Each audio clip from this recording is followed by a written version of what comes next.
Egypt continues to provide sanctuary for Palestinian refugees. The GOP rushes to pass a new funding plan and avert a government shutdown. And one more possible presidential candidate has dropped out of the race.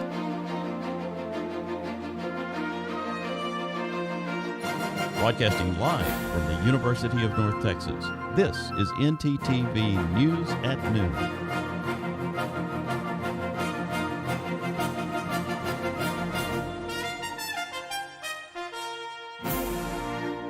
Good afternoon. Thank you for joining ntTV News at Noon. I'm Sydney Jolivet. And I'm Grace Escobar.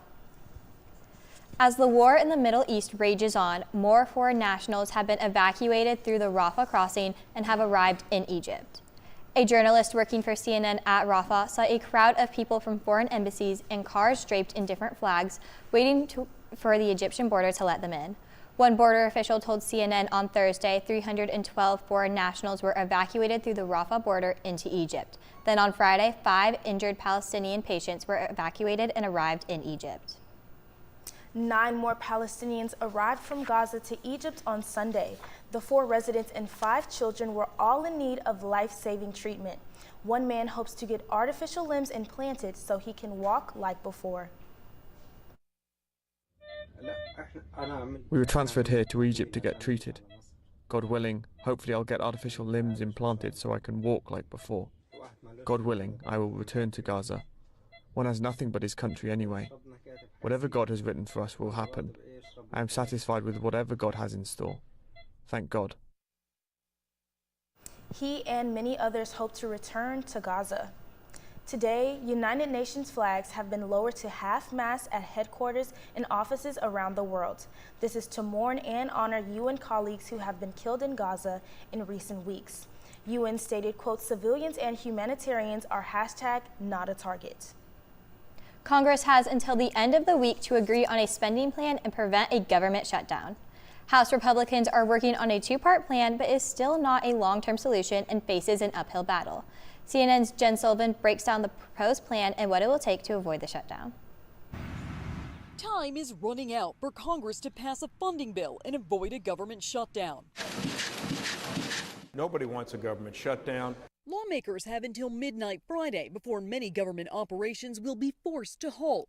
A plan must first pass the House and then the Senate, but newly elected House Speaker Mike Johnson hasn't even set a date for a possible vote on a spending deal in the House. I'm not exactly sure how he's going to play this, but he's not off to a great start. On Saturday, Speaker Johnson announced a plan on a GOP conference call. It's split into 2 parts. The first bill would extend funding until January 19th and would include money for military, veterans affairs, transportation, housing, and the energy department.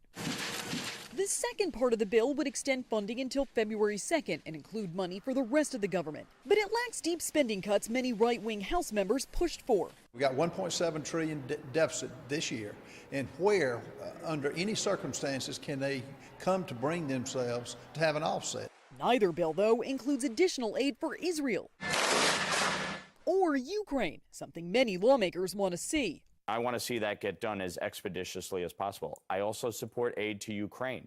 If the government shuts down, millions of federal employees won't get paid. The impact across the country could be significant. Not all services will be continued to be provided, so all of those could have a bad ripple effect. I'm Jen Sullivan reporting. Last government shutdown happened on December 22nd in 2018 and lasted 35 days. If you have any travel plans for the Thanksgiving weekend, I'll be sending you a player. AAA has released its Thanksgiving travel report, and unlike today's weather, it's not looking good for us. It predicts one of the busiest holiday periods on record, and a possible government shutdown could be the final breaking point. Amy Kiley has more on what to expect. A AAA forecast out today predicts this Thanksgiving will be the third busiest on record for travelers. It estimates over 55 million people will venture 50 or more miles from home, and travelers could face more headaches than just congestion. Los Angeles is scrambling to reopen this critical section of I-10 after a devastating fire over the weekend. This is an emergency. This is not going to be resolved in 1 or 2 days. A possible government shutdown this coming weekend would have a broader impact. The White House is warning airline passengers could face long wait times and delays. November 2. The U.S. already has a shortage of air traffic controllers. A shutdown could make that worse. That would force the FAA to suspend hiring, close its training academy, delay the pipeline of new controllers, delay modernization. TSA employees would have to work without paychecks. From what I hear, we're looking to surpass some records here in Atlanta over this travel holiday season. So to be in a government shutdown during that time is not going to be good. Workers at Atlanta Hartsfield-Jackson Airport say they're especially concerned. Atlanta is the busiest airport in the world. So, you know, a slowdown here slows down everything else, and we just do not want that happening. I'm Amy Kiley reporting. Grace, I don't want to jinx it, but I think we might have a cold Christmas this year. Sydney, you have to remember this is Texas. You're right, you're right. Well, let's just go to our weather anchor, Sydney Johnson, so she can tell us about this week's full weather report. Sydney?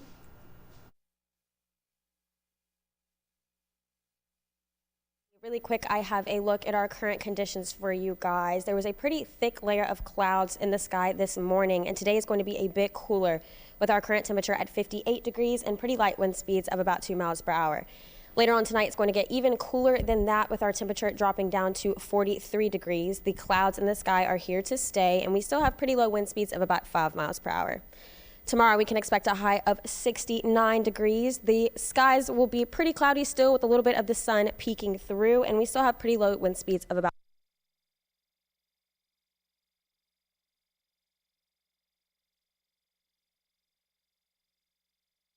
With the presidential election just around the corner, the list of candidates is starting to narrow down. And one veteran has found a new way to share soldiers' perspectives with the world. More when we come back.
Republican South Carolina Senator Tim Scott announced he is suspending his presidential campaign.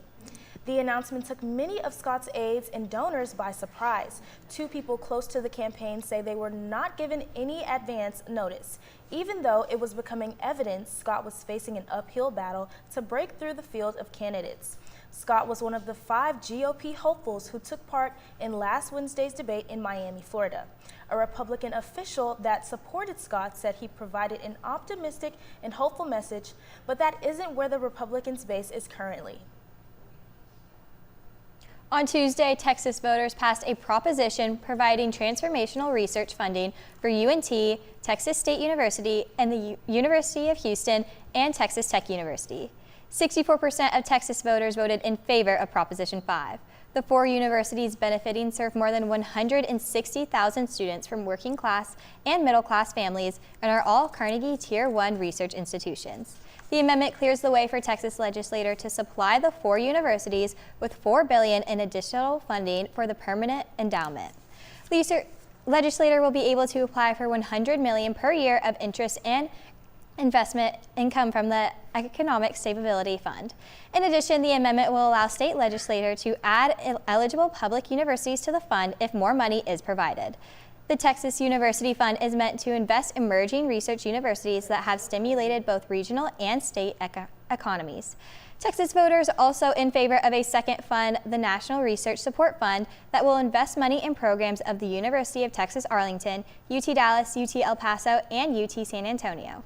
The amendment requires legislators to approve funding for the support every 2 years.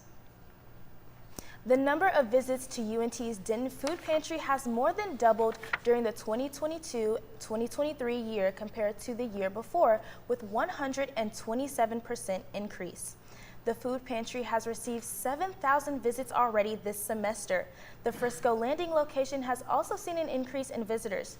Tristan Wheeler, the interim associate director of the Diamond Eagle Student Resource Center, believes the increase of visits is partially due to the COVID-19 pandemic and the inflation that followed, as well as the university's rising enrollment. A truck from the Tarrant Area Food Bank delivers food to the Denton Campus Food Pantry and increased from monthly visits to weekly visits in March. Wheeler's biggest concern is hiring more staff to keep up with the demand for food. The pantry is located in the back of Crumley Hall, and students are able to visit the pantry once per week. Sydney, do you have anything special planned for Thanksgiving this year? No, nothing really more than just hanging out with the family, but I did buy a new sweater. Hopefully the weather stays nice so I can actually wear the sweater. Well, it sounds like we need to check in with ntTV's Sydney Johnson for the full weather report. Sydney, what do you have for us?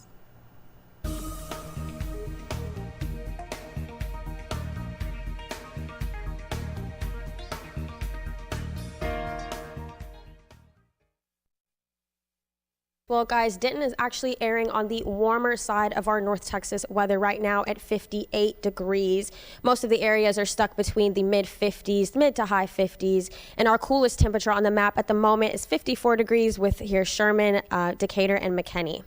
Now, as we look at our weather across the state and bordering cities, it looks like our coolest area is going to be Amarillo up at the top at 46 degrees. And as expected, the warmest area right now is going to be Shreveport right above my shoulder at 61.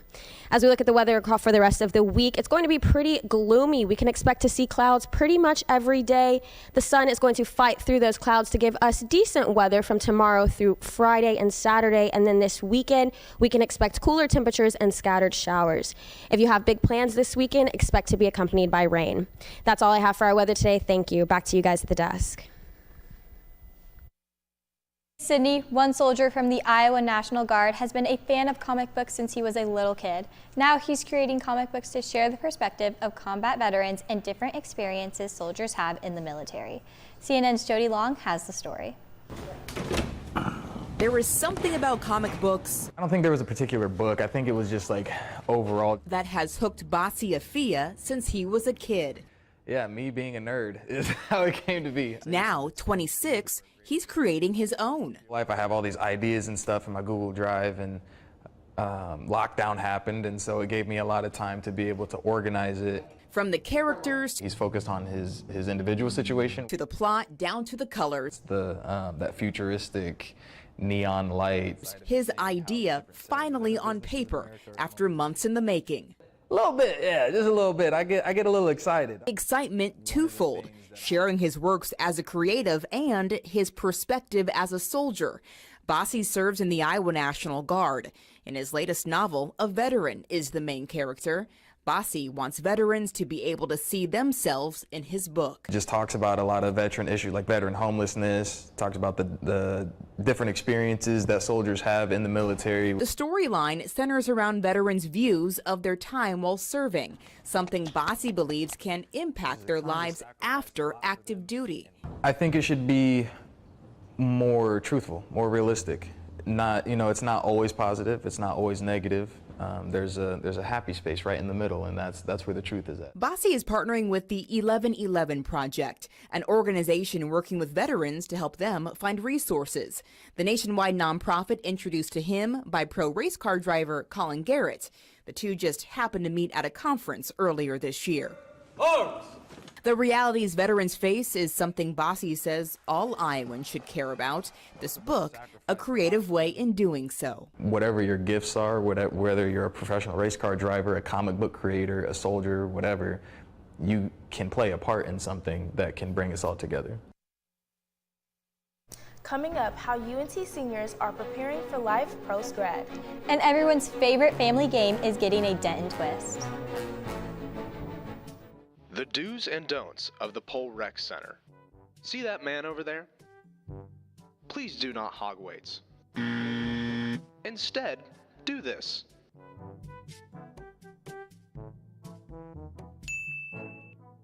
Another important part is having an attentive spotter. See, here is an example of a non-attentive spotter. Instead, do this.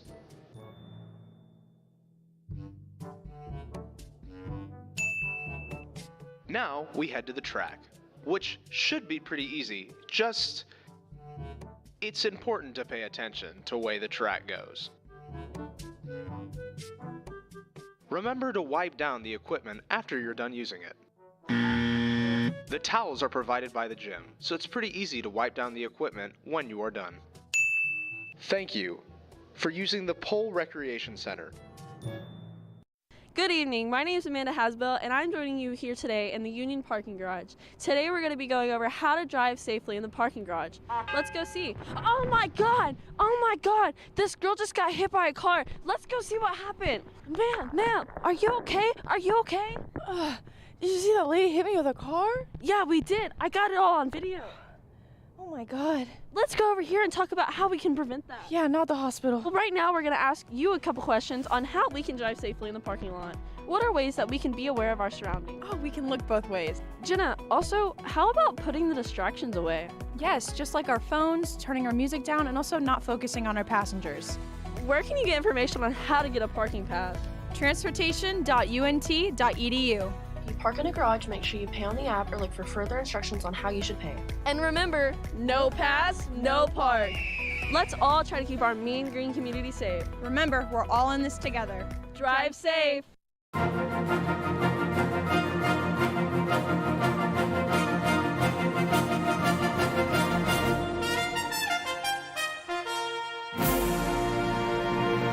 Semester is a sentimental time. Graduations happen, people move to different cities to start their careers and say goodbye to the university they called home. As a graduating senior myself, I found it only fitting to give a special highlight to seniors at the University of North Texas. Here's the story. The university experience starts with excitement and anticipation. From lecture halls to design rooms, one senior, Evan Green, found her passion and honed her skills. Evan will be graduating in December with a Bachelor of Science in Fashion Merchandising. It was a breath of fresh air. It was very relaxing. My first semester here, I was on the dean's list immediately. I had the opportunity to talk with Trey Francis, another UNT senior that will graduate in the spring semester with a Bachelor of Arts in Converge Broadcast Media. I thought, maybe I'd have a hard time, fitting in, finding friends and stuff like that, people who have the same interests as me. But I found it to be very different. As soon as I joined North Texas Television, I found it to be so different that I could find a lot of friends and a lot of people had the same common goals, same interest, and I just really enjoyed that fact and I could really see myself being here. So I decided, stick around, get plugged in more, and now I just love it here. Evan and Trey's college experience encouraged personal growth, resilience, and much more. I'm a big sports guy, I always have been. I just think one of the big goals for me is becoming the assistant sports director here at North Texas Television. Without that, I would have some opportunities, but not as many as I do have. UNT played a pivotal role in preparing them for the world beyond Denton. They did it around May, when May graduates are about to graduate. They just did it again for us December graduates. It's for everyone, but they have companies like JCPenney, Michaels, all the corporate companies come. And that was a really good opportunity because you right then and there could be offered a job on the spot. As they stand on the threshold of their future, these college seniors carry with them invaluable lessons, friendships, and experiences that UNT has bestowed upon them. Make college what you want it to be, because a lot of people just sit there in their dorm and then look back and 4 years has flown by and they did nothing. They did nothing. So definitely make it what you want it to be, make it the best experience, however you want to do it. Get involved. I mean, it sounds so simple, but it's so complex. You know, you get your foot into one door, it opens up another one, and then another one, and you never know where it might lead. For North Texas Television, I'm Sydney Jolivet. The city of Denton has an exciting new arrival rolling out in the near future, and it's the ultimate game of strategy and luck. Our live shot reporter, Paisley McGee, is on the road to riches with more on the story. Paisley. Thank you, Grace. Now, did you grow up on the beloved yet frustrating board game called Monopoly? Well, the city of Denton is getting its very own Monopoly-themed board game. The board game will be released around the fall of 2024. In that same year, it will be available to purchase online at Amazon and in stores such as CVS. The board game will include its own customized community chest, Monopoly money, and more. To give your input on what landmarks should be featured on the board game, email denton@toptrumps.com. I personally will be purchasing the board game as soon as it releases to play with my friends on game night. I'm Paisley McGee signing out. Back to you at the desk. A&M got some pretty shocking news this past weekend that could shake up the Southeast college football. Texas A&M fired Coach Jimbo Fisher with 8 years remaining on his contract. That's right. A&M Athletic Director Ross Bjork said it was his decision to fire Fisher because, quote, the program was stuck in neutral and A&M should be relevant on the national scene. Fisher was 45-25 in 6 seasons at Texas A&M, where when he coached at Florida State, he was 83-23 in 8 seasons. He was hired in 2017 and signed an extension to stay as head coach through 2031. While his time at the university was cut short, Fisher will still be paid the remaining $76 million from his contract. The Aggies have 2 games left in the season, and it is unclear who will be coaching. Grace, have you been able to catch any basketball games lately? I haven't, Sydney. Have you? I've caught the 2 season openers from the boys and the girls, and I am feeling pretty good about our season. Let's see what sports anchor Omar Martinez has for us. Omar? Yes, basketball is thriving up here in the DFW, but that's not all. Stay after the break as I recap what went on yesterday in the world of sports. All right, look up here. 1, 2, 3. Mom, Dad, I got it.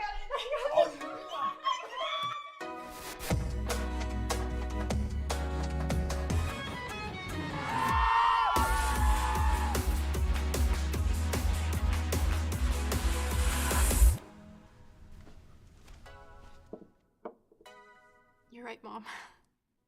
I have. Has this ever happened to you? My bike! My bike is gone! Stolen bikes are an epidemic sweeping college campuses across America. What am I supposed to do? It's quite simple. The We Mean Green Fund has partnered with the UNT Police Department to offer free bike locks to any UNT student with a bike. Just show up with your bike in tow and ask. Now I'll never lose my bike ever again. Enough worrying. Get your bike lock today.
'89-17 is a combined score from both games against the Cowboys and the Giants.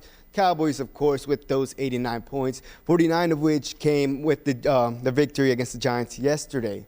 The boys are looking hot once again, and that comes on the heels of their explosive offense, with Dak playing some of the best football in his career. Lamb and Cooks combined for over 300 yards. CD continues his hot streak with another amazing performance, racking in 151 yards and 2 touchdowns, and Cooks cooked an impressive 173 yards and a touchdown. The defense did their thing, and the Cowboys go to 6-3. Next week, they face off against the 1-win Panthers on the road. Then our Victory Monday continues as the Dallas Mavericks are tied for first place in the Western Conference standings after yesterday's dominant win against the New Orleans Pelicans. During the game, Kyrie Irving made NBA history by moving up on the all-time three-pointers list. Irving is now number 39, passing Danny Green. The Dallas dynamic backcourt lived up to the hype. Luka and Kyrie combined for 65 points, 10 rebounds, and 16 assists. These two teams meet again on Tuesday night as part of the NBA in-season tournament. Then the Mavs take on Jordan Poole and the Wizards Wednesday night. Texas basketball is looking good, and the Rockets are 6-3 and coming off a win over the Nuggets. And the Spurs, well, they have Wemby.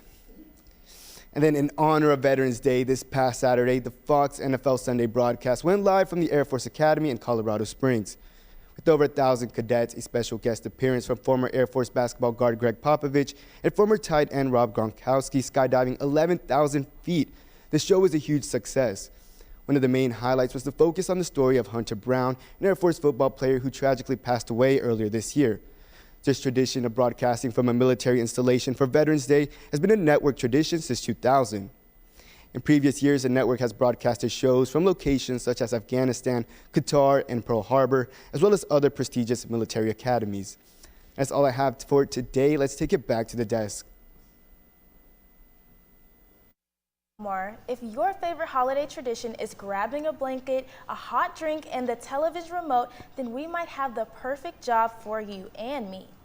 CableTV.com is looking for a chief of cheer to watch 25 movies in 25 days. The chosen candidate has to keep track of each flick and rank them based on nostalgia, heartwarming storytelling, and holiday cheer.